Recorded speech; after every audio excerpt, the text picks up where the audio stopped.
Okay, welcome everybody. My name is Martha Alter Hines, and today I am really looking forward to this conversation. I'm here with Sean Caulfield. Um, and so, for those of you who are not familiar with Sean, I met you through Heather Ensworth, and I originally saw you doing an interview or Heather interviewed you a few months ago, and then since then, you and I are now both part of a group with Heather and with Jane Gleason White, trying to bridge the northern and southern hemispheres on many, many levels, spiritually and astrologically and all kinds of things. So I've gotten to know you. I'm starting to get to know you through that group. And what Sean focuses on, Sean is an artist living in Cape Town, South Africa, who also is a has a huge amount of wealth around the Mayan calendar. And so what we're going to be talking about today is Sean's wisdom around the Mayan calendar and whatever else flows through us and for everyone. Um, but what I wanted to say about the reason I reached out to you is because, first of all, it's uncanny the things that you describe about the timing of the Mayan calendar and my own journey and my own experience. And so I wanted to explore more of that.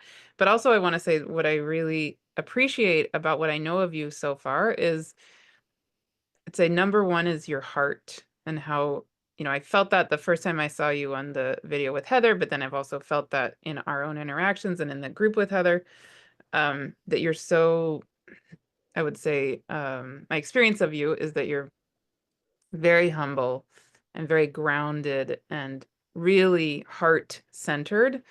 Um, and it's just easy and comfortable being with you, right? And so I really, really want to honor that about you and appreciate that.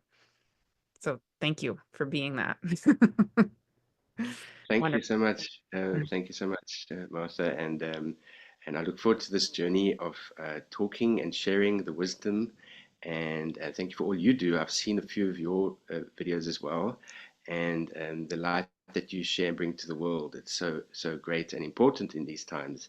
And Mm. so, when we have things that come to us, and we are awoken by it to help ourselves, we get excited, don't we? And we want to help others, and I think it's actually part of destiny, it's part of our purpose and role, and why not? Yeah, beautiful. Um, so yeah, so just to contextualize why this conversation and what are we going to be doing here? One way I'm feeling this is that all of us are in this moment on the planet, right? It's this, and I think a lot of us are sitting here going, what the heck is going on and why? And there are many, many, many distressing things. And at the same time, I think everybody watching in our own ways, and I would say it's true for you and me, certainly for me, that we also feel that we are called to be here in this time, even though, and I would say maybe because of the fact that there is so much chaos and turmoil in this moment, right? And so we each, I think, are feeling like there is a purpose to us being here. But I know for myself, even though I have very strong connection with the spirit world and with a higher kind of perspective, even though that is very, very powerful in my own life, I typically walk around feeling like there's an elephant and we're all trying to figure out what is this elephant, but we only have sort of access or conscious access to maybe a toenail or a piece of an ear, And then when I come into contact with somebody like you who's coming from a very different perspective, I don't know anything about the Mayan calendar. It's like all of a sudden there's another leg, And so I go, "Oh, wow, we need to yes, please. Let's I want to feel this more. I want to hear more because we're all trying to do the same elephant, right?" And yeah, so I think that's the overarching purpose of what this conversation is going to be to help us be present with that elephant and maybe just get a better sense of understanding it from our own inner wisdom, every single one of us, not just you and me. Um, and so, of course, we would love to have everybody listening chime in also, right? Um, so Yes. yes. Um, so along those lines, I think one thing that you and I have in common is that we really, more than anything, feel the importance of deeply being present with with the reality of ourself as source and the reality of ourself as earth and light and all of that. So, if it's okay with you, could we just drop into that place and really invite everyone into that part of themselves? And do you want me to lead that, or do you want to do it, or do you want us both to do it, or how shall we? I'm happy with I think anything. you can say a few words. You can say a Okay, few words, and I will share a few words. How's that sound? perfect. Okay, great.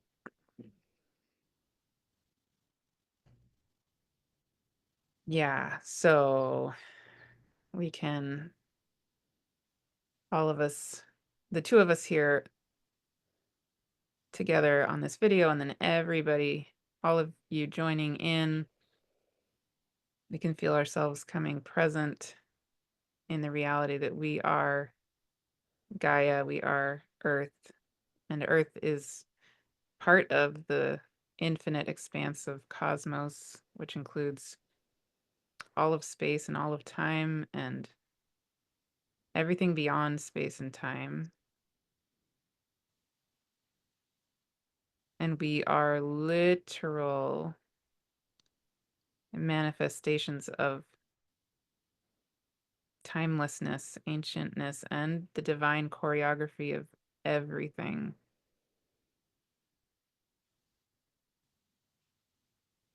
And we can connect in with our own light, the light of our own spirit, the light of Gaia, the light of the heart of Source itself. And we can feel ourselves coming into sacred circle, sacred space, all together. Me, Sean, every single one of you listening, and even beings perhaps not directly listening, but who are called to be present here. Then all of our sacred spirit team and all benevolent beings holding the earth and holding existence in this moment, this change point that we are all part of. And I would, as I always do, I would like to dedicate this time together in this conversation, whatever flows and is ignited from this conversation, to benefit only each and all of our absolute radical highest good and the highest good of the all that is. And so it is. Amen. Oh, and I would like to add to this, if I may. So, if you can imagine, we are living on a sphere, the Earth, and everywhere is sacred. And so, we're going to connect with the sacred wherever you are, who are listening, and where I am here. And I'm going to honor the sacred, honor the spirit of the land where I am, and the memory of it. This memory holds a code, it holds the light of creation. So, we all going to do this. I ask of you if you would like to please to do this, and we are going to awaken the brain cells of Earth in a Mm. sense. And these brain cells are like the self-aware aspects to creation that we as humans are. We are awakening the awareness of Earth on a collective level. We are aspects. You're talking about the elephant. We are all aspects of Earth here to fulfill a role, but many of us are sleeping. So let's, as many of us, just be that light and awaken ourselves and be the example of what the earth and creation would want us to be. Let's not tell anybody anything. Let's just let them see us for who we are and awaken ourselves, and then they can choose through curiosity. So today is actually a very sacred day on the Mayan calendar. It's an alignment with the 260-day Solkeen calendar. Today is the 260th day, 13 Ahau light. So it's actually the day that the 260-day Mayan calendar completes today. And then tomorrow we start a new round of 260 days. And so we honor this day every single day. The Maya, the modern and ancient Maya, the Aztec, the Olmec, they would do sacred fire ceremonies to honor the day of creation, to align with creation, to align with the evolution of consciousness, to evolve. And it wasn't through anything physical. There was nothing physical about the Mayan calendar. It is a spiritual calendar. It aligns to the evolution of creation's consciousness, the transformation of consciousness from seed to fruit, the growth from seed to fruit. It's all about the organic biological growth of time. And this is what the Mayan calendar is all about. It's actually not even a calendar in a way, it's just an alignment of light, of codes of light. And so when you align with this, you're actually in the flow of creation. So we acknowledge today as 13 Ahau light. And it's all about honoring the memory of creation and our ancestors. We've come from a long, long road to where we are now. And this very moment is the precipice of each moment that we've evolved from. And so we're sharing this. It's almost like we're aligning to this as a pyramidal structure. So the pyramidal structure is these 9 waves of creation that are all evolving everything, and each level gets 20 times smaller and more condensed to bring us to the very essence of the shift that happened in 2011, actually. That was when all the 9 waves converged. So we'll talk about all of this, and thank you for this moment to just open with you, Martha. And really, it's about honoring the spirit of the land for me. Wherever I go, that's the first thing I do. I feel the spirit, I talk to the spirit because the spirit has a message for me. And that activates my light to understand who I am and my role in that moment. So I just feel that's quite important. And, if we all, we're all human, we all are holding this seed of light in us. And so if we all just connect our lights and we connect with the spirit of the earth and our light, we are able to feel for her. She's gone through a lot, yet she will course correct. She is course correcting. There's a lot of things to talk about here in terms of Mayan calendar, the codes and everything. And it's exciting when you get to understand it. I'm excited. So thank you very much, Martha. Hmm, amazing. So, yes. Okay. So again, to contextualize this, um, one of the things that you say that really strikes me and it feels really important to highlight is you talk about how the Gregorian calendar, which is what we typically go by, is a physical calendar, not a spiritual calendar, and yet the Mayan calendar is a spiritual calendar.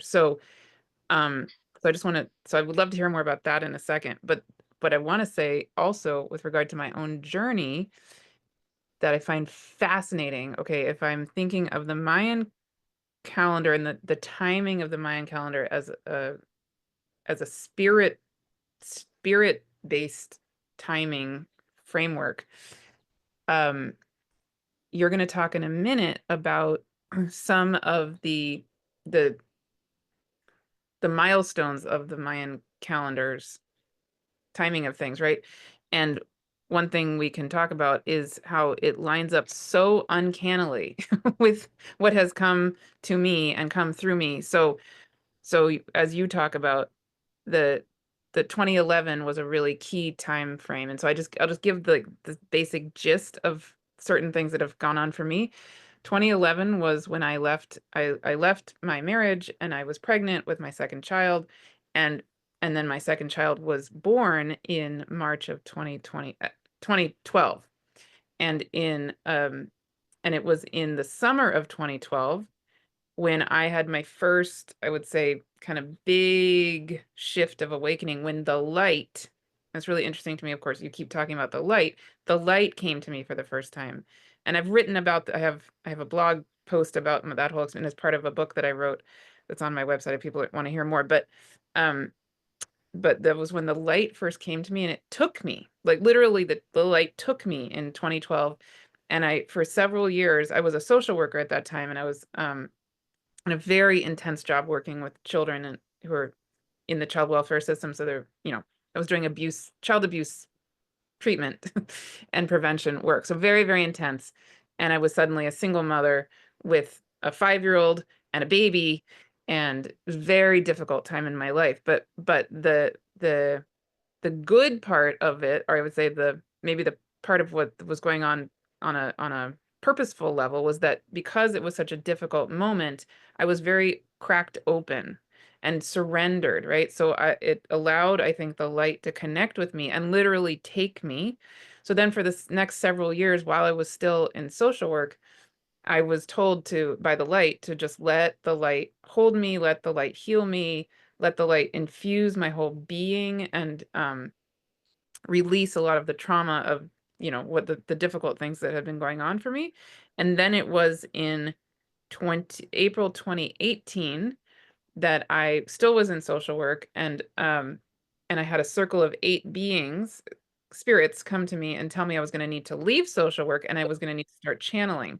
And what they then that year they channeled this book called Living the One Light right through me, and I published that in 2018. And then a year later, I did leave social work and I channeled the next two in this series of 8, which are Gaia Speaks and the Cosmos Speak. Um, anyway, and then it's, fast forward a bunch of years now to 2025, and I have a very clear sense of what those full 8 are.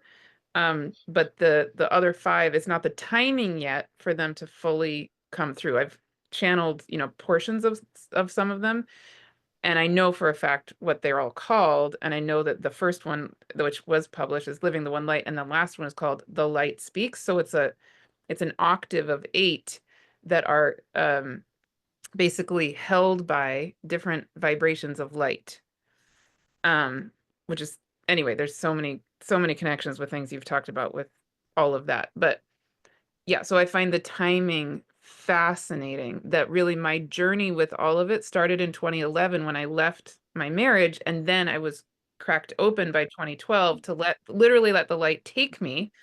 Mm. And then eventually a few years later, when I was ready, or the timing was right, or whatever it was, then these books started coming through and I left social work, and now I'm doing what I'm doing, which is channeling the light. Yeah, So, it's anyway, amazing. yeah, it's Yeah. just So what comes to me to just bring in and to bring a little bit of context to things, one of the things that, we are all searching.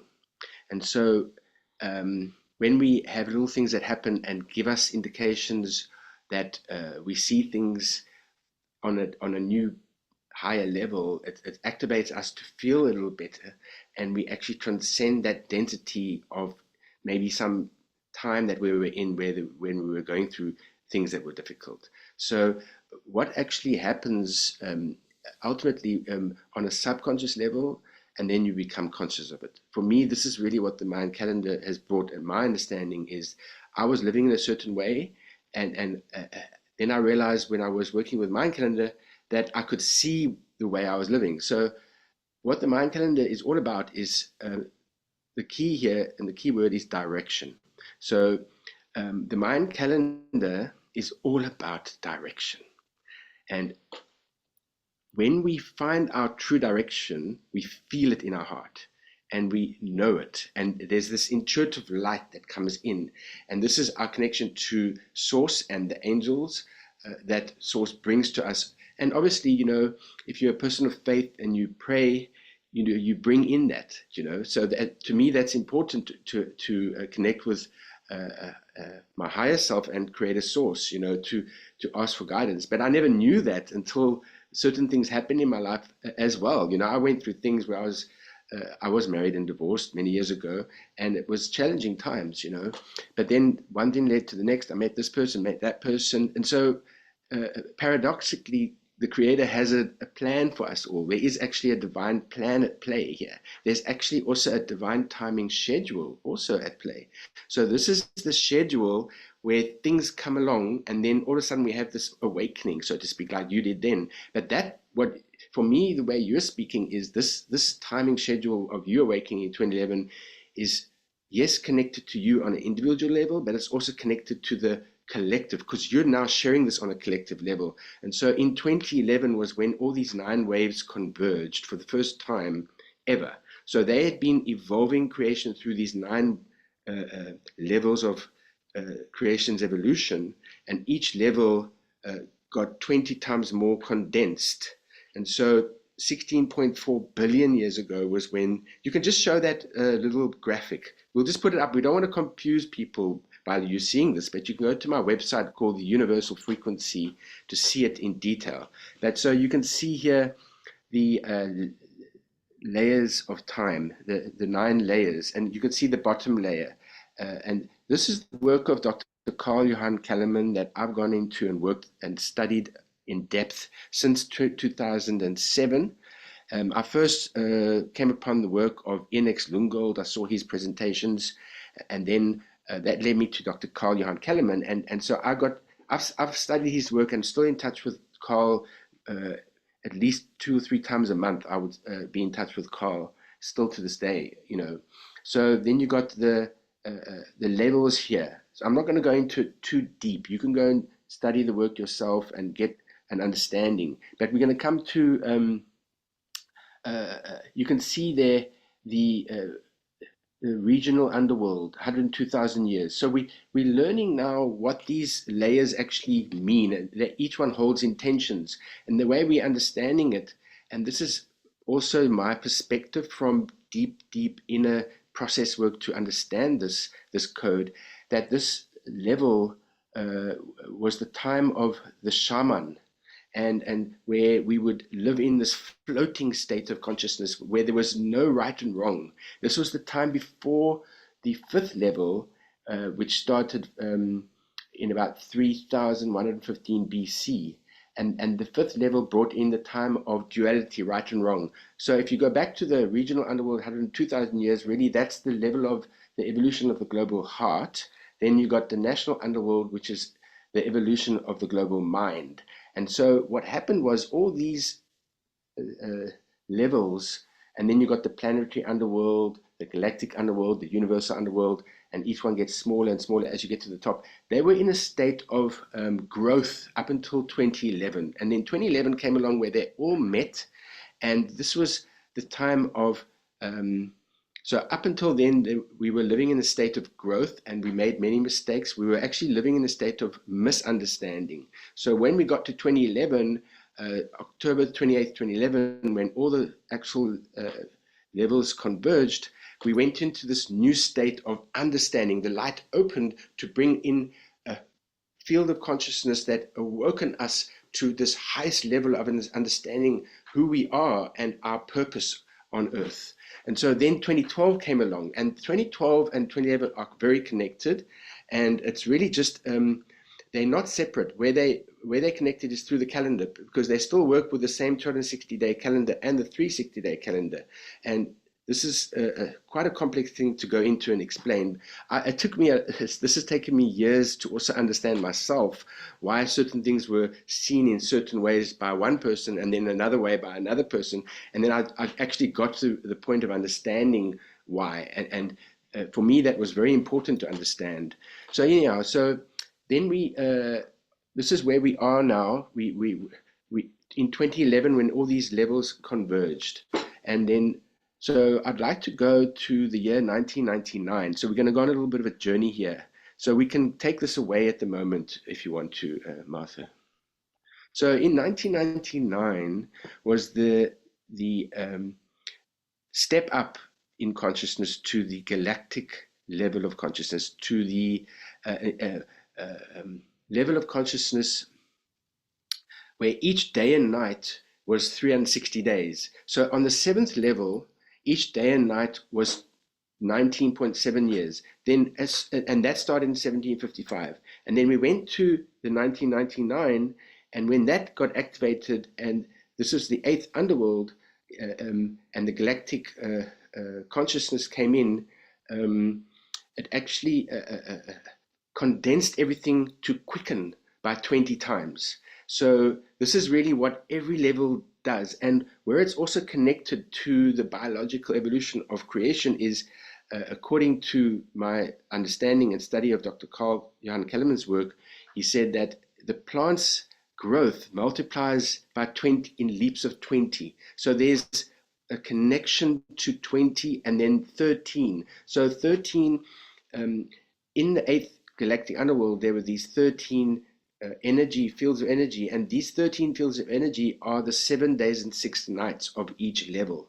So it starts in light and it completes in light. So ultimately, what that says to me is that because it starts in light and completes in light, the light supports the light of itself to transcend itself. Yet we have to get out of our mind, because our mind, even our heart, we've got to just let it all go and surrender and just be in the flow of creation and just trust to let go and just be free and let the waves of creation take us. So, I know I'm just quite in the zone here and just talking and talking and talking. Is there any questions? And we'll go back to it. No, I'm just thinking that one of the big things that when I channel, what comes through is the phrase, the light knows the way. Just like this request from the spirit world, just to let the light lead the way. And it's getting more and Yes. more and more and more intense. Um anyway, I could go on and on about that, but yes, that seems very Yeah. related to what you're saying. Yeah. Yeah. Um, so in 1999, so what we're going to look at here is that when a cycle starts, we go to the beginning to see what it is seeded by. And so when this is also yet again with Dr. Kellerman, he's seeing something and he's bringing it through in his understanding, and he's sort of in a sense laying the Mayan calendar as a map the over creation and time. And so he said that what he saw, what actually happened in 99. So this will be the seed of, shall we say, that the intention of the eighth wave of creation. And so what did happen then? The digital age was born in 1999. So what this really means is that this is the fundamental underlying current of the eighth wave, is this digital age. Yet it's also attached to that is, on a spiritual level, it was the rise of the feminine. So there was a shift of energy from the masculine to the feminine. And what happened was this layer of consciousness of the sixth level, that's 5,125 years old, was sort of uh, the undercurrent of it was the masculine energy. So that's the global mind, the evolution of the global mind. And so what happened was, with the ninth wave coming in, sorry, the eighth level being activated and coming in, it actually started to transcend this masculine energy. So then the feminine came in. And in the beginning of the 2000s, I did quite a lot of my own inner healing, brought me to certain things, and I did ceremony, and it was all about the feminine and the woman lighting the fire and not the men. So the women, it is said, are to become the next fire keepers. But when the women become this fire keeper, they will know how to hold the flame in balance with the masculine, because they won't do what the masculine has done. For so long, we've been led down a road of self-destruction with the masculine running this world, and it's really caught in this material view and controlled. And so really what the Mayan calendar also shows is how everything was held up until 2011, but since 2011 slowly it's disintegrating. Yet it's also a process, it's all taking time. So in the build up to 2011, when the ninth wave was activated on the 9th of March 2011, um, that was 20 times more condensed than the eighth wave. The eighth level was 12.8 years in duration from the 5th of January 1999 to the 28th of October 2011 was the eighth level. The ninth level started in the 9th of March 2011 and completed on the 28th of October 2011. So it completed on the same day. So all the creation waves from 16.4 billion years ago came to this day, 28th of October 2011, and completed at the same moment. And so that converged all these creative forces, and they call these creative forces Bulon Yukti Ku. Bulon Yukti Ku is this 9-step deity that came to merge as itself and descend upon earth. So they call them the cosmic deities, the divine cosmic deities of the evolution of creation, came to earth to seed earth with the memory that will awaken it to understand how to live one on earth. This is what this Bulun Yukti Ku is bringing, from what I understand, and what have you. So yeah, from 2011 and then up till 2025, there's been this steady process of a cycle. And so you were talking about in 2011 that you woke up to something. So the synchronicity of what I'm sharing with you, you're saying that there's a match to that. So it is interesting how that is, and there was another thing you said, how in 2018 something opened for you. And it was interesting because I'm working with the indigenous tribes here in South Africa, the first tribes, the first people called the Bushmen or the San, also known as, and they have been living uninterrupted in the Kalahari for thousands of years until Western interference, in a way, came along and said, no, you're not allowed to live there anymore. But they were living peacefully, living in a way where they would adapt to nature and creation and not disturb nature, let nature be what it wants to be and is. And so they lived in harmony, in a sense, in the Garden of Eden. And so us civilized people, so-called civilized, would adapt and change nature to suit us, arrogantly so. So they understood the actual way of living in harmony with creation. And so in my journey with the Bushmen, and I'm very grateful through my art, I've met the Bushmen. And in 1993, I actually first met the Bushmen in Cape Town, South Africa. They were brought from the Kalahari, which is about 1,000 kilometers away, down to Cape Town to a lodge, and they were living on the lodge and making money through sharing their ways with tourists and doing crafts and things. And so I got to meet them, and then since then I've been friends with them. And I've in about 2004 I went up to the Kalahari for the first time, but I actually met them in 1993 down here.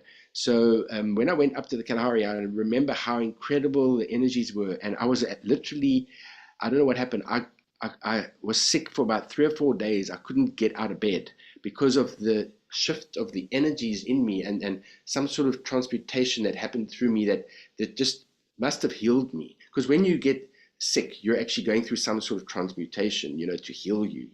So I got through that. It was very, very powerful. And what happened was, I got to learn a little bit about the deeper underlying understandings of their ways and how they lived with different medicines. And then in about 2010, I went back up there again. Actually, since 2004, 2010, I didn't go up there. And I went up there for a specific reason, because I was asked to involve the Bushmen in something called the Conscious Convergence Ceremony, which was a global ceremony to celebrate the pre-wave to the beginning of the ninth level. So it was, the ninth level itself is 234 days long. That's 13 by 18 day cycles. That's 7 days and 6 nights.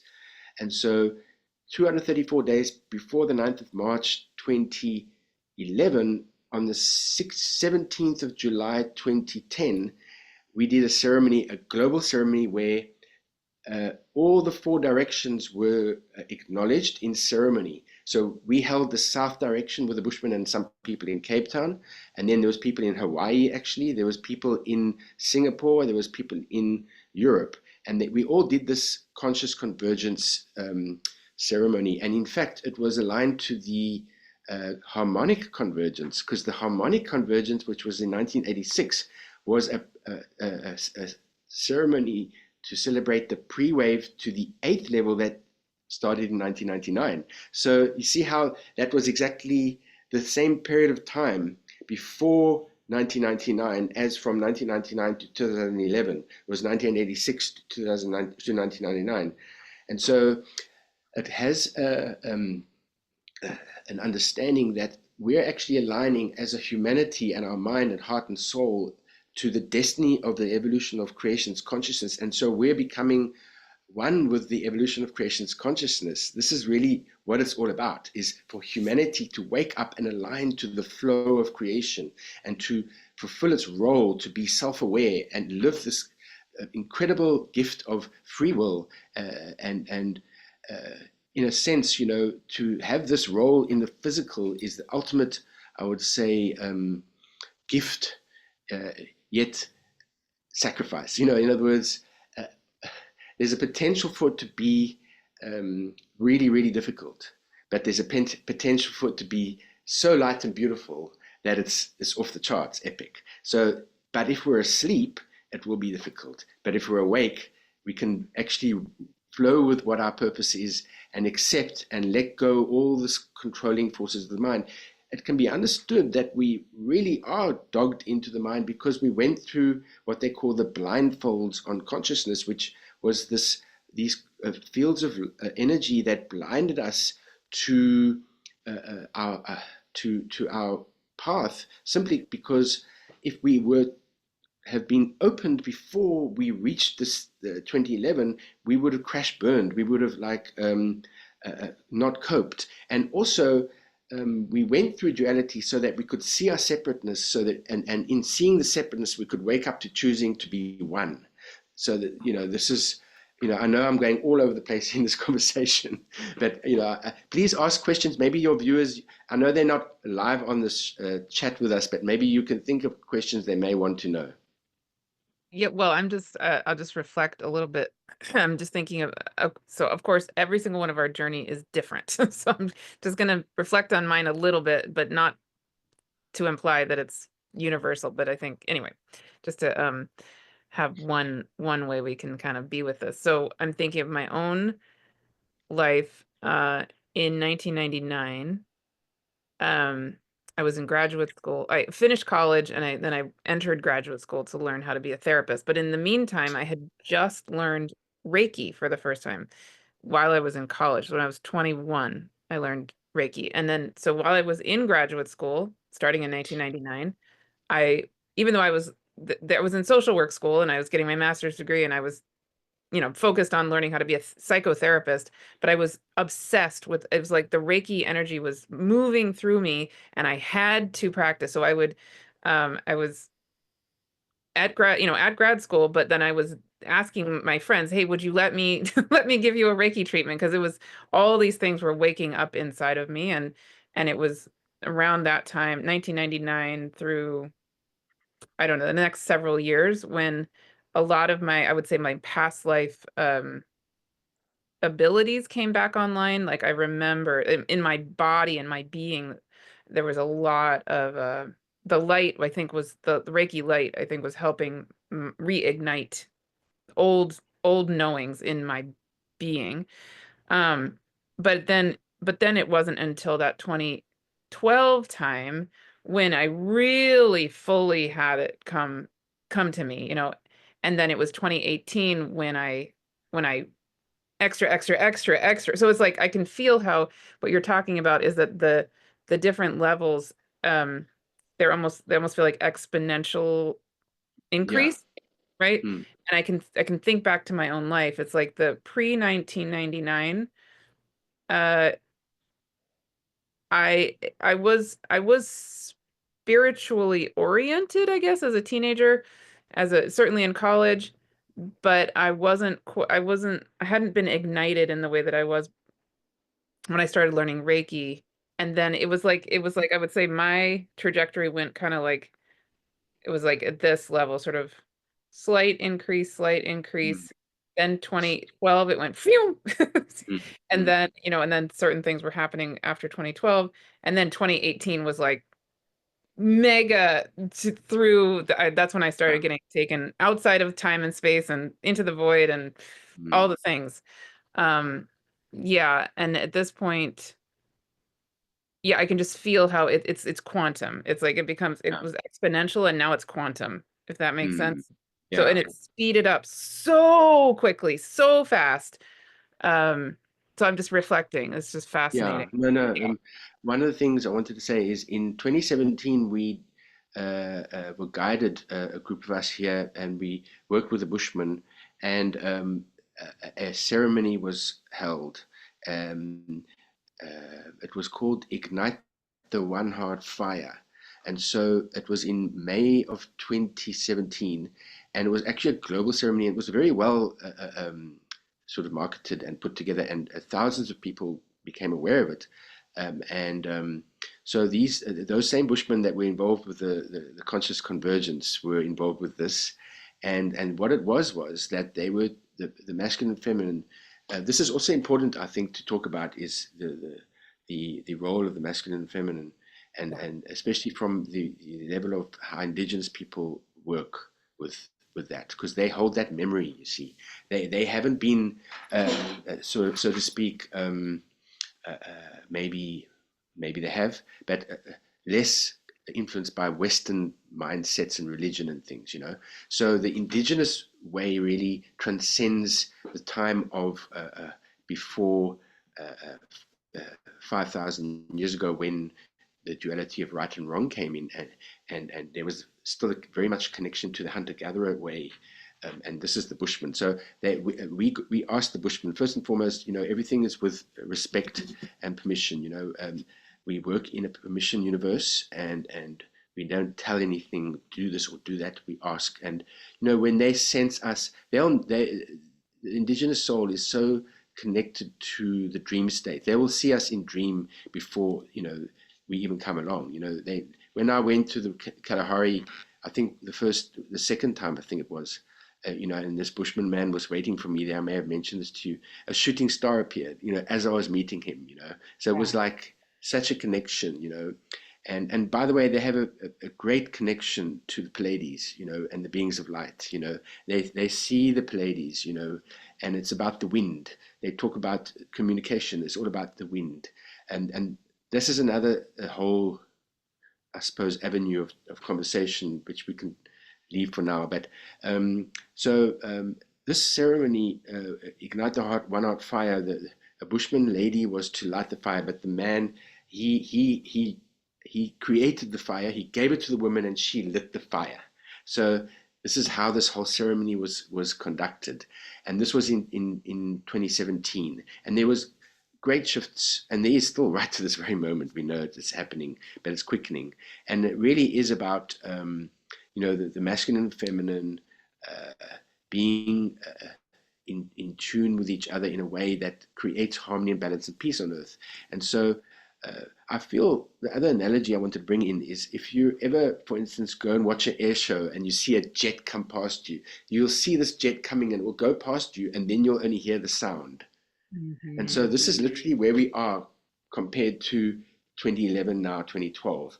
This the jets come past us, but we still got to hear the sound. The sound's catching us. So everything's coming, and that sound is actually emanating through us for us to awaken.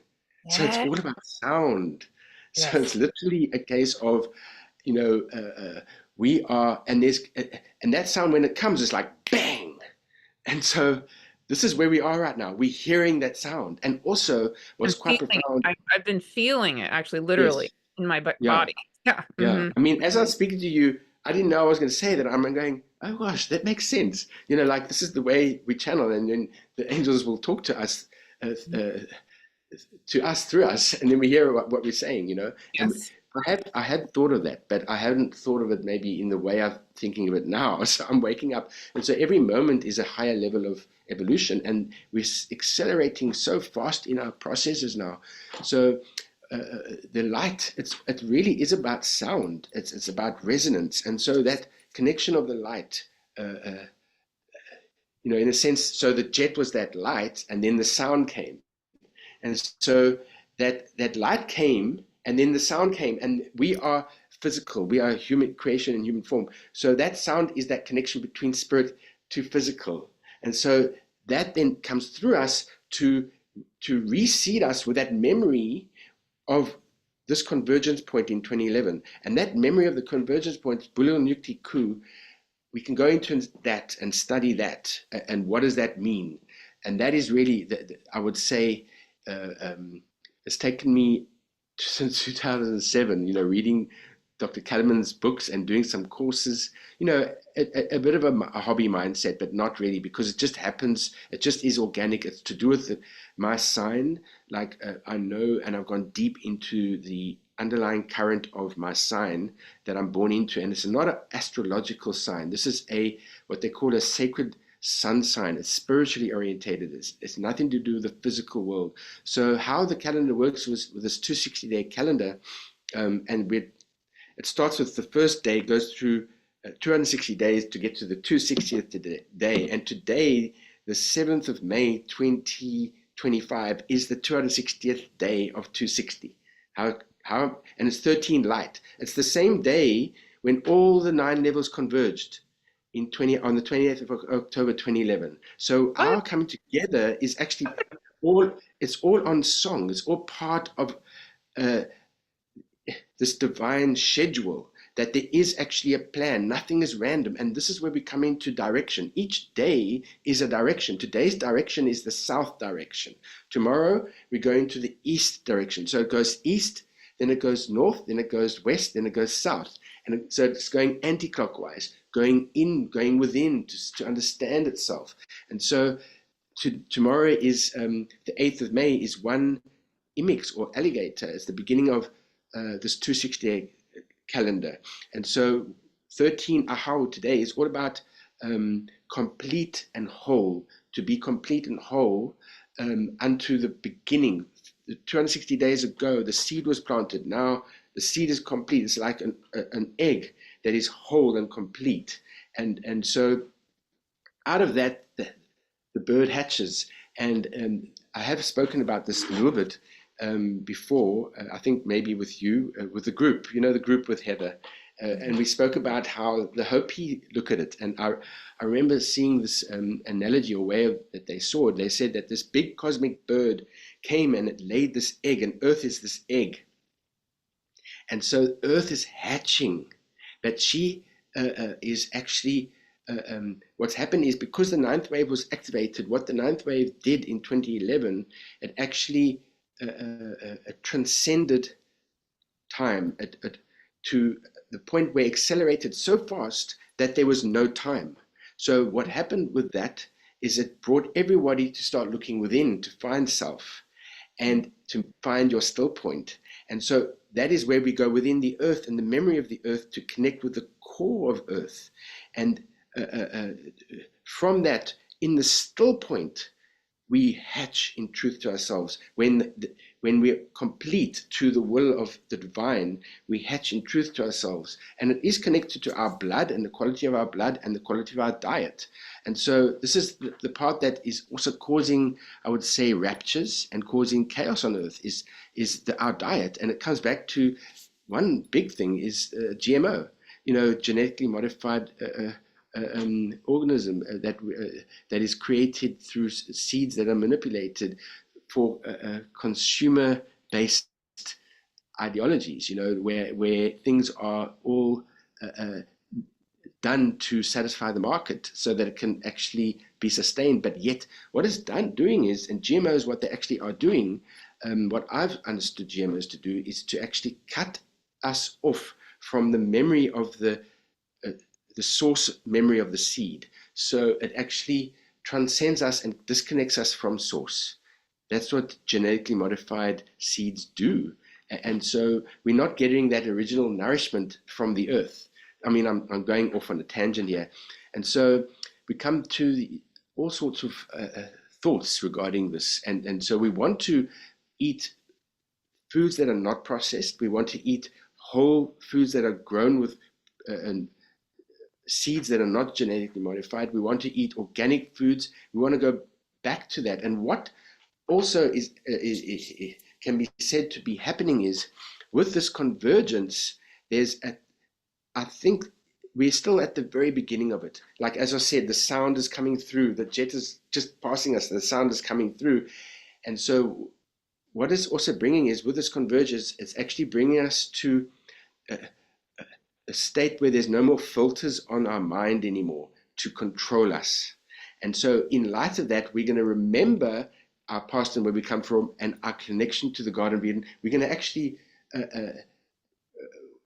return to the Garden of Eden. So where, like they say, Adam and Eve left the Garden of Eden, that was 5,000 years ago when the duality of right and wrong came in.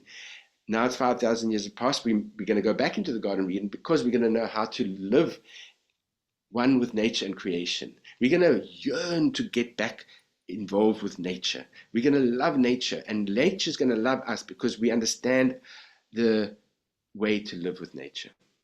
Yes, exactly. There's so much there. I feel like there's a whole conversation I think we could have about the thing I'm about to ask you about, and maybe we could do a different conversation to dive into this more.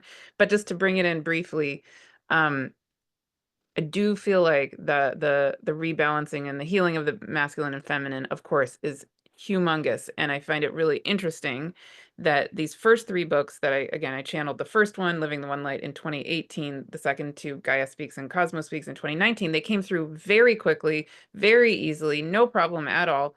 And they're about, the reality that we are light, we are the earth, and we are the cosmos. Okay, so easy, no big deal. But then the next three, I've been sitting with since 2019, and they are called Love Speaks, The Goddesses Speak, and The Gods Speak. And I channeled a first draft of Love Speaks in 20 late 2019, early 2020, and then I channeled the first 2/3 of The Goddesses Speak in the summer, in like June, July of 2020. But I have not finished those two. I haven't published them, and I haven't even started channeling the God Speak because it hasn't felt like time yet. It hasn't felt like I needed to do my own journey with my own inner feminine, inner masculine over those many, many years. And I have been doing a lot of it. And I held even um, two symposiums in those years where I interviewed over 40 speakers on issues related to healing our relationship to gender and sexuality.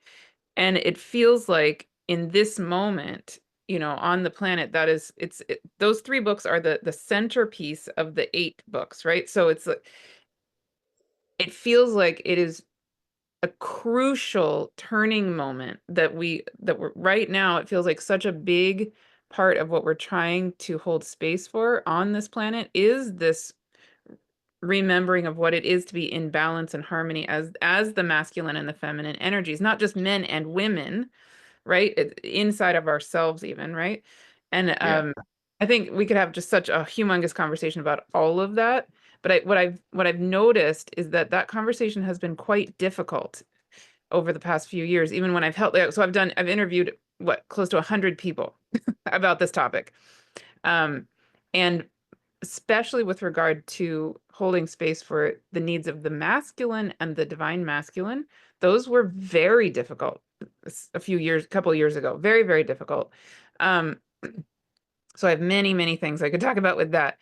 But the other thing I would say even with the feminine is that if I'm being really honest, in the spiritual world, most of what I see, not most, sorry, not most, a certain section of what I see is even in the spiritual world, a lot of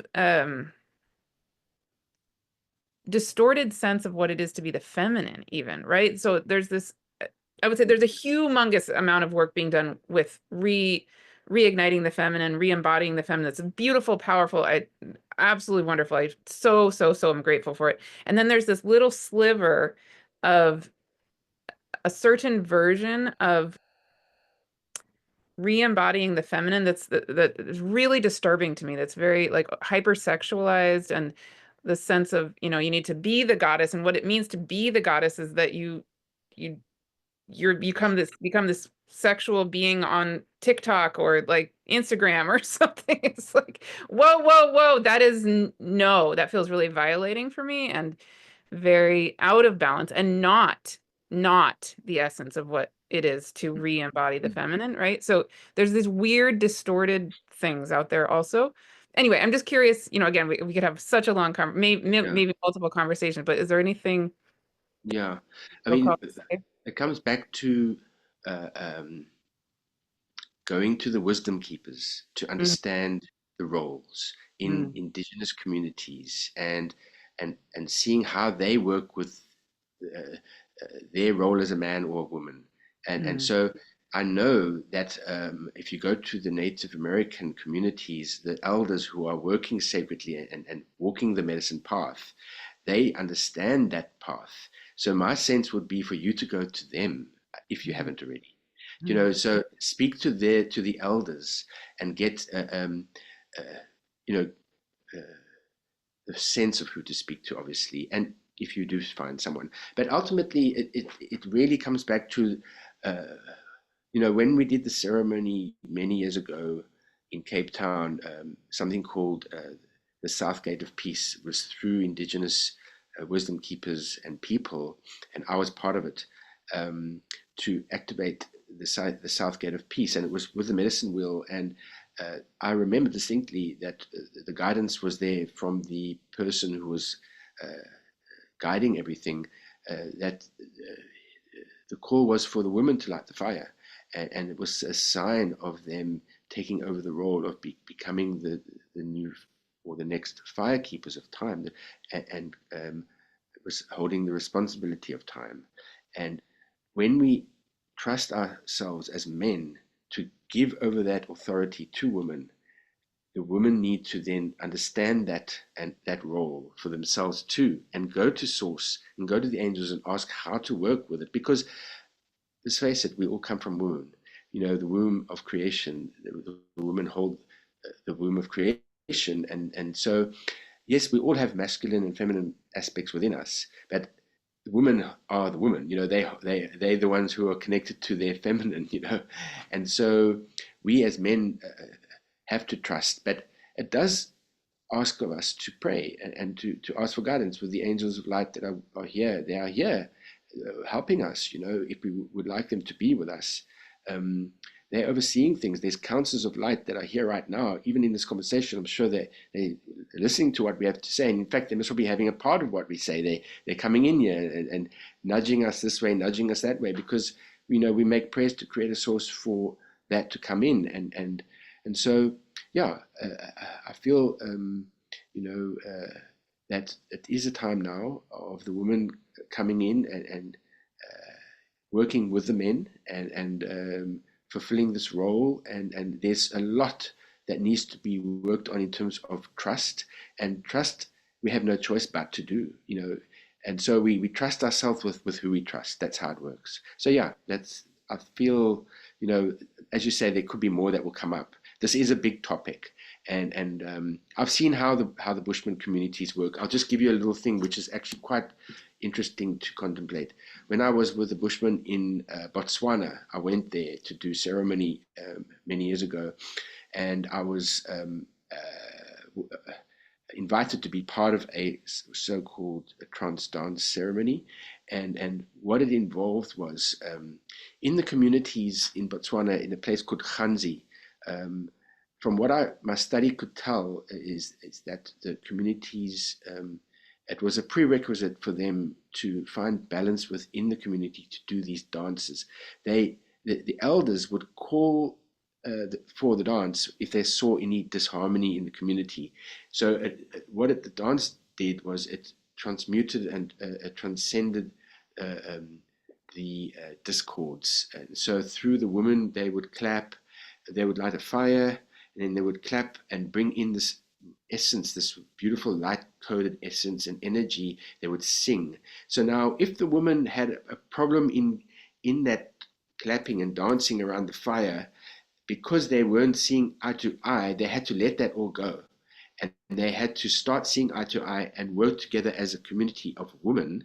And then, when the men would be dancing around the fire with rattles around their feet, the essence and the energies and the vibration would be so high that it would actually lift and transcend the spirit of the man or the woman, to actually travel and traverse the universe to call back parts of the soul that got lost. So in our daily lives, we lose aspects of our soul through circumstances.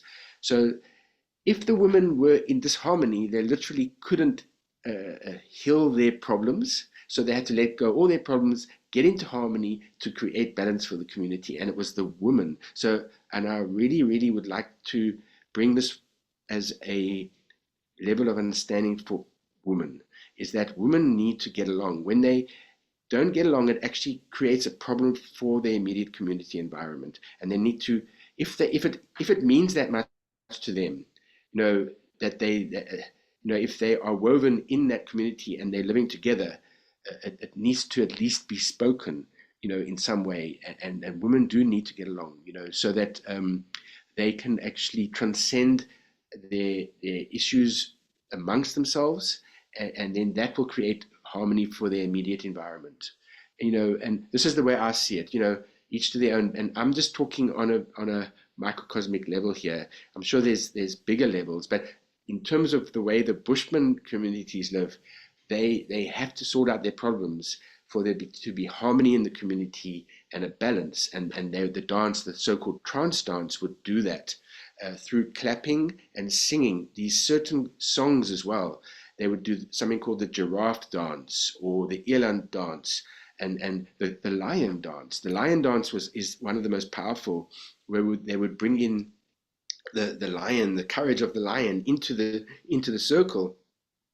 And I've been in the circle, and you see these codes of light. I've had Bushman men in this dance around the fire actually fall over onto me, because the Bushmen have a certain genetic understanding or code that they would quickly go into these altered states through no drugs or anything, all just natural rhythmic clapping. And that's why they would, if they had one beer, they would just get drunk. They can't drink alcohol, and unfortunately they do. And this is actually, again, a real problem for the light of the Bushman, for the soul of the Bushman, the roots of the tree of life. The Bushman, that's why we involve them in these ceremonies, the conscious convergence, so that they could be, so that the roots of the tree of life could be represented. And this particular clan of Bushmen, they did studies on their genetic makeup, and their branch of their genetics is very diverse. It's the most diverse branch of the human DNA, which means it's been evolving for the longest. And they're talking something more than 100,000 years ago. And we all have a little bit of Bushman in us. So how that all is aspected through us being part of the tree of life, I'm not too clued on. But so getting back to that, yeah. So this is really also, I think, why it's so important to align with the Bushmen and just be aware of them at least and acknowledge them. For me, they are actually doing these dances for healing their community, but they're also connecting with something mysterious in terms of their role and the root, connecting to the roots of the tree of life. Their root is going deepest into the void of great mystery and bringing in nourishment for the collective tree of life. I mean, I know this is maybe a little bit off the charts, what I'm saying here in terms of whether this is real or not, but it's just the way I look at it, because we're all one human tree of life. So yeah, so in terms of, yeah, it's a long roundabout way to getting to the answer of the masculine and feminine, and it is about the masculine especially just sort of, in a sense, handing it over, because the energies that are coming in now, they're also complementary for the women to take over and be the fire keepers. So the men have all but destroyed this earth masculine. Now the feminine energies are coming in to hold things up and stop the world from only collapsing that which is not serving it, but keep up what it needs to be a light. And for me, this is what the ninth wave is doing. The ninth wave is what actually is keeping up the structure of creation's pyramid of time, excuse me. And so this activation 2011, if that never happened, we wouldn't be here. But it's almost like it had to happen because it was all part of creation's design. If you look at there being a design, and which I do believe there is in terms of if you look at the calendar, and it's really not anything to do with physical, it's all to do with spiritual. So it's a spiritual calendar that aligns to the evolution of creation's consciousness. Well, that, Excuse me. yeah, that's Excuse me. fascinating. Also, just again, just we could have many conversations, but I'll just say what I'm shown in my praying is that my role is really actually to be outside of time and space on this ultimate level, outside of time and space, holding, like you're saying, holding up. It's not so much for me holding up, it's more that it's like doing a craniosacral session or a Reiki session for all of time and the whole, all of creation. And that there are many of us where that's our role is to be literally just holding the space so that this whatever the whatever the elephant is can do what the elephant needs to do basically, right? But it's like the one way I'm shown it is that we've been in this time of great forgetting, or you're calling it the misunderstanding, and then it's like everything is turning, and so as everything is turning and shifting, we're just holding the light. We're just, yeah. Yeah, um that's fascinating. yeah, Very cool.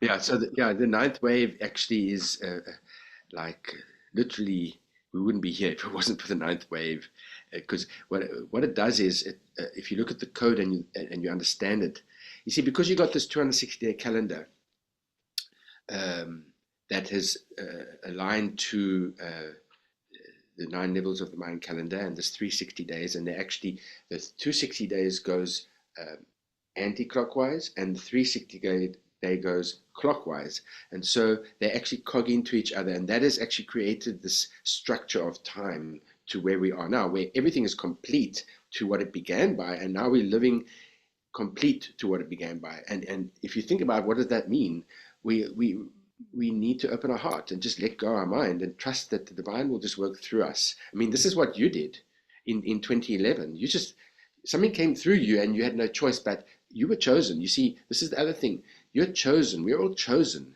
And so there's many that are resisting being chosen. There's many who have absolutely pivotal roles in this world and that will wake up, or they will live in a state of confusion and misdirection, because this is what waking up to, whether you actually wake up to the Mayan calendar or not, you wake up to some sort of purpose, and that is your direction. You see, so that is the direction of time. Time has a direction, and everything is on course, and we are just needing to choose to be part of it. And so more and more we will have no choice but to be part of it, or be left behind and stay in that so-called density, and that's that lower timeline that's going to keep itself in a destructive mode. Where we're wanting to go is to the higher timeline, that eternal life type, what they call Christ timeline, of of of living in bliss and happiness and joy, and in the moment, and stuff like that. So yeah, I've lost my thought of what else I was going to say there. Well, so I just have two last questions before we close. And if something else comes to you Yeah, for it. But so the last two questions would be, um, yeah, they go together. Okay, so I'm wondering, what do you see as the next? I know in the interview with Heather, you talked about 2032 as being a next kind of milestone, big time frame. Um, yes, but so I'd love to hear, anything you want to say about that or any other time frame. And then related to that, in the moment that we're in, so we're recording this again May 7th, 2025. People are going to be hearing this anytime in the future, but kind of in the between now and the next milestone that you see, um, what what do you feel, what is our role right now? You've kind of spoken to it a little bit, but what do you feel like we can be doing right this moment? yeah. So ultimately, if something inside of you says that you maybe need to look at something, don't deny that. Like that is the most important thing that you can do, and that is part of being awake. That is part of being conscious to the journey here, that there is a purpose. And so, or you may be someone who is just going to sort of stay in the place of where you are, and you're fine with that wherever that is. But ultimately, for me, it's about my connection to source, and the creator. I think it was 2003 or 4, I first started to walk the path of the heart, and then the medicine wheel, and in the indigenous teachings of the medicine wheel, and so I realized that every single day, if I want to connect to this path, I need to walk in honor of it, and I do prayers, and so I acknowledge my highest self that is connected to divine source creator. So, and then in that, I always honor the masculine and feminine. And so, yeah, I mean, I think it is important to for me anyhow, if you are someone who's waking up and you know that you are to this incredible time that we're in, to live true to it. And the Mayan calendar, if you are interested in the 260-day calendar, please go and look at the day you were born on.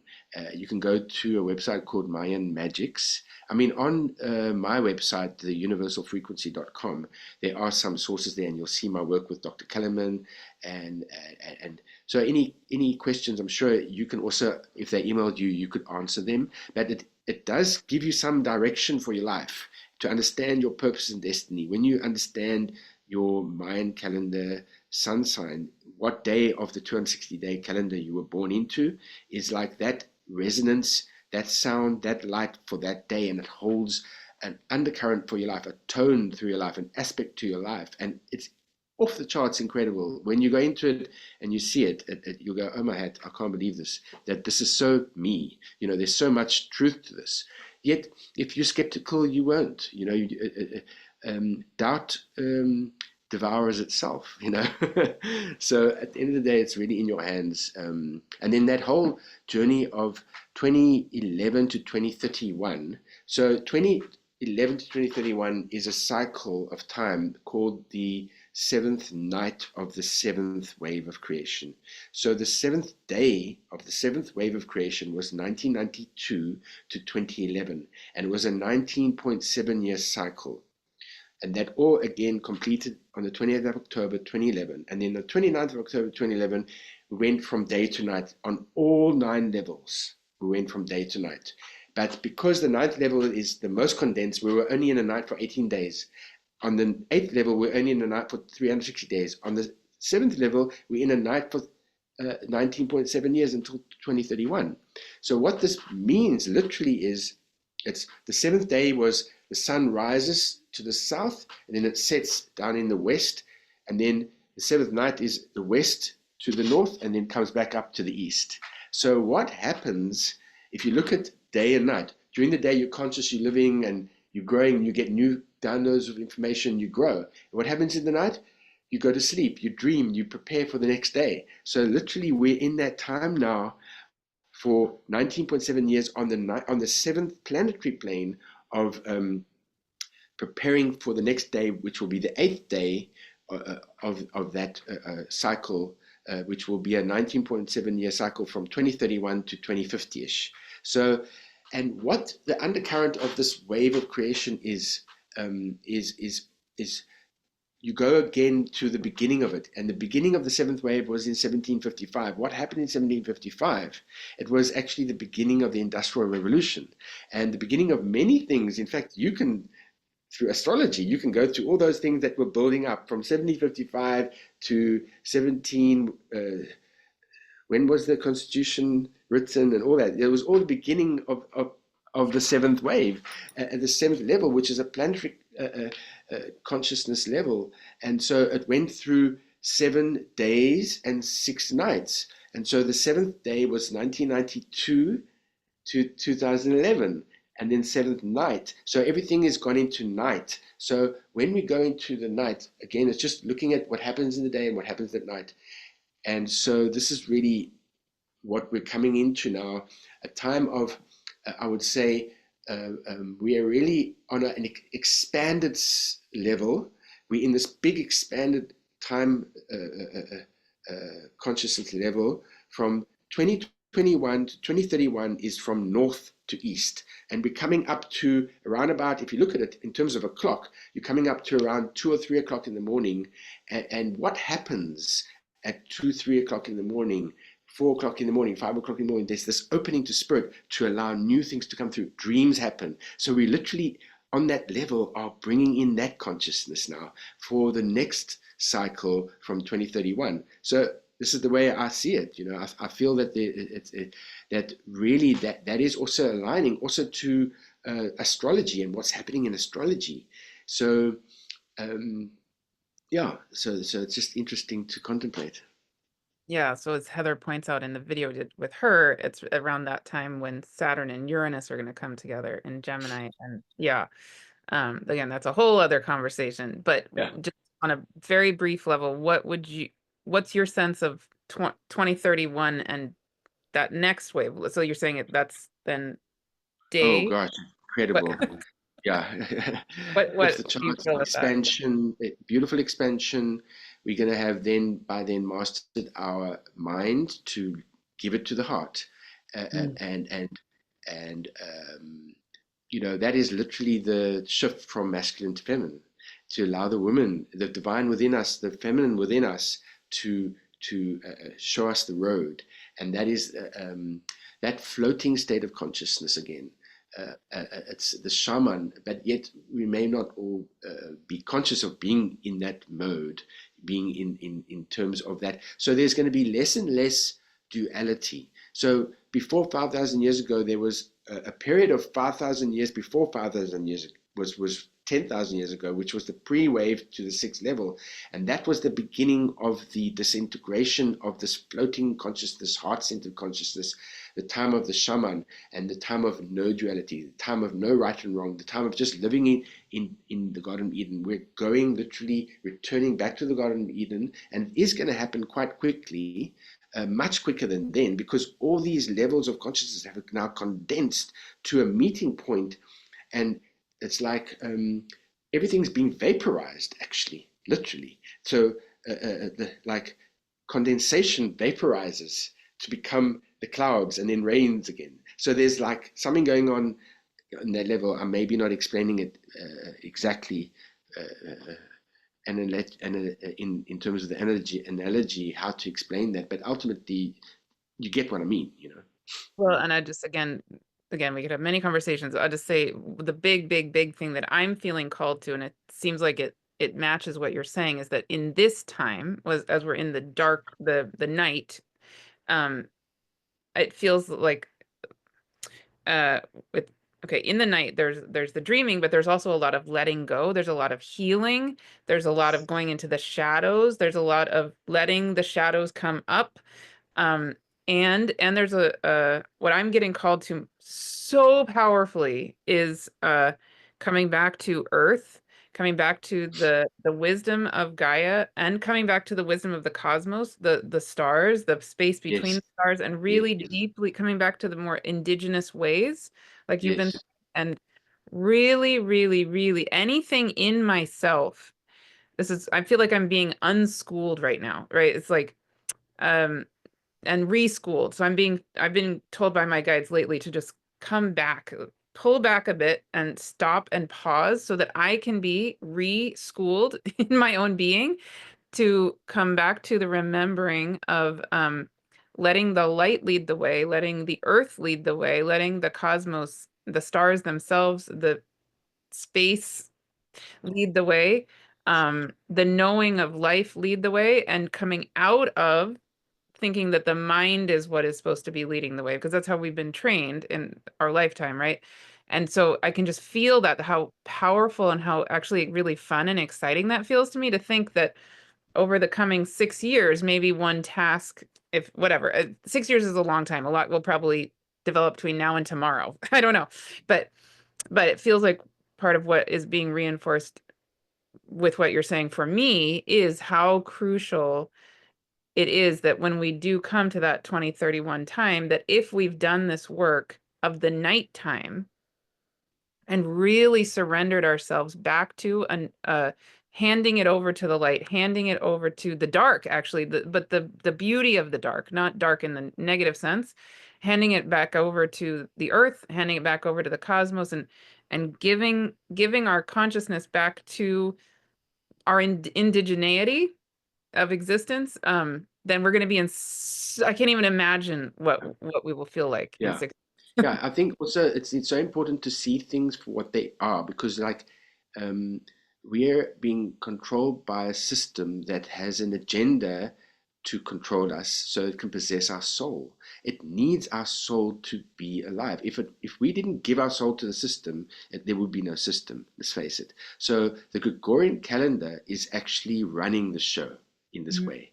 So the Gregorian calendar is a calendar with um, I would say, an undercurrent to disconnect us and separate us in terms of whether it knows it or not. And so it most probably did know what it was doing when it was being created, the Gregorian calendar. And what it is it's a physical calendar. It aligns to the movement of Earth around the sun. It doesn't allow us to go further than that. Think Mhm. about that. So, and on top of it, the numbers that are running it, like the month of October is the 10th month, but Oct is 8. So there's all these little things in it that are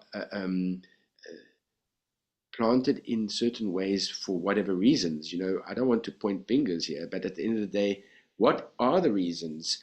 And so it tells us what day it is, whereas the Mayan calendar, um, it aligns to something organic and intuitive and the flow of creation. And one can feel this and can sense it.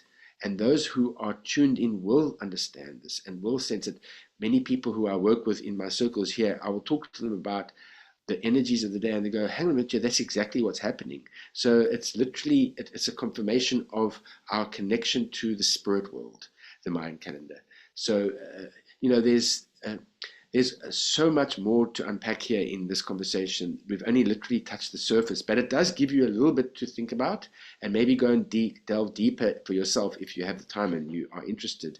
But yeah, so ultimately, you know, also to consider that calendars are the center of civilization. So they dictate to us what's going on, and they control our mind. So Mhm. I'll say no more. Yeah, beautiful. Thank you so much. Amazing. I've been feeling so much shifting in my being as we're having this conversation. So two very, very, very last things. One, I will post your websites and including one that links to your art. That's something we haven't even talked about, but in the video with Heather, I highly recommend everybody watch the video with Sean and Heather as well. I'll link that here. But at the end of that video, Heather shows some of your art, and you can just go to Sean's website to see more art, and it's amazing. Thank Um, you. yeah. And is there anything else you want to say about your work or people Mm. contacting you or? But I'm not. I'm just in terms of everything I've shared. It just has been an organic journey. I haven't tried to do anything. I'm just interested in it, and then I share it because it just flows, and I know that spirit would like me to, so I just share it. So I don't. This is not my uh, main thing. My art is my main thing, but Mhm. I do this for the love of it, and I share it, and I'm grateful to be able to share it. Yeah.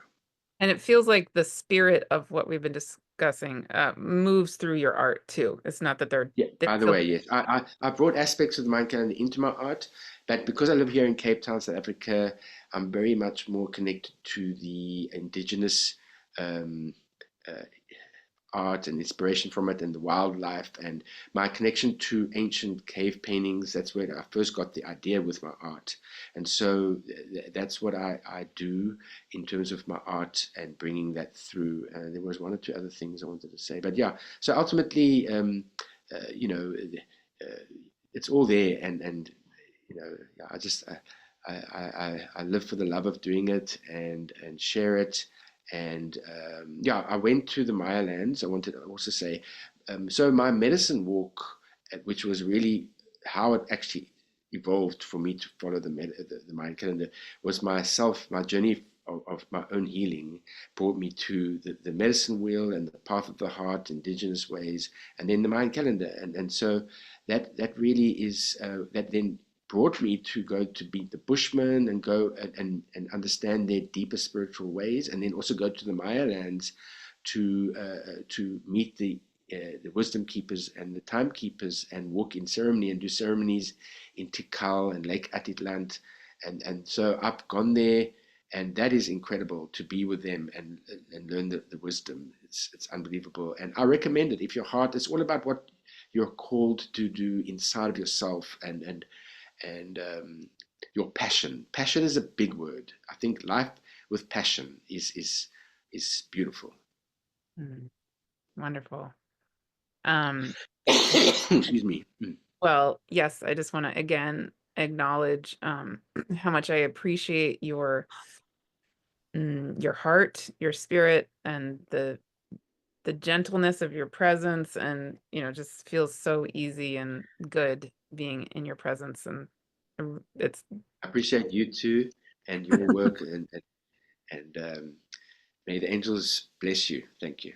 aw, thank you. And I would love to close out our sacred space here today. Do you want to do that, or do you want me to do that, or what feel, or both of Yeah, us? for me, you know, uh, to just say thank you to the archetypal forces of time and the directions, and for being with us, and acknowledging them, and we pray for them and all of everyone who's watching and their angels and their ancestors. We send love and light, and thank you for being part of this. And we felt the energy really, really strongly with our conversation. I felt it. The support is unbelievable. The support of the light, the new incoming light is coming to really.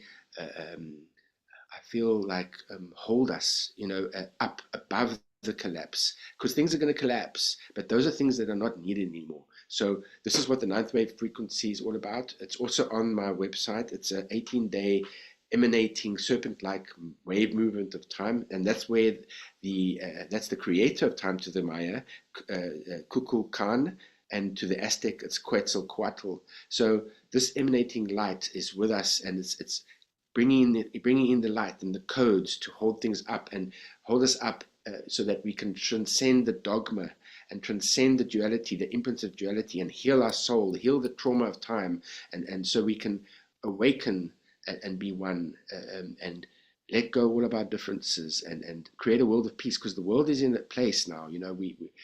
We need to, as best we can, just consider this, like, and what are we here to do? We're ultimately here, we are the conscious aspects of creation in human form in this physical dimension. If you think about it, like Earth is physical and it has this awareness that we hold, which is aware of itself in the physical, right? So, and we're multidimensional beings. So we really, we have a purpose here and an opportunity to create peace in this dimension, and this will ripple through all dimensions, time and time's space. And so this is, in a sense, what could be looked at as part of our purpose. So I'd like to bring that in as our closing. That thought is quite powerful. Thank you. I feel it. I can see it and feel it. Yes. Thank you so much. And thank you everybody who's joining in with us. And yeah, please join in the dialogue, and we're all in this together. And I would just also close with similar to what you said, just that we send all ripples of pure light and love from this time together here in this moment, and as the light of this conversation goes through time and space around the world, that it sends love and light, holding this whole planet and holding the whole time space continuum, and beyond that into the void, blessing everything. And so it is. Amen. Thank you.